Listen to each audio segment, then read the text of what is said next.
I just removed the tensioning cup, nut, whatever you want to call it. I'm not really sure what the technical term is, but collar.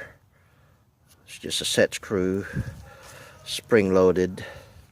That's on the other side of the crank. And then I'm going to just pull this out. I raised the drill table so that the key rests on it. I don't want it dropping off when I pull this baby out. So we'll see.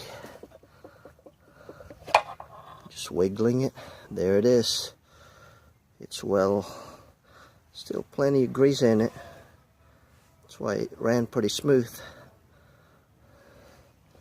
So put that in the box.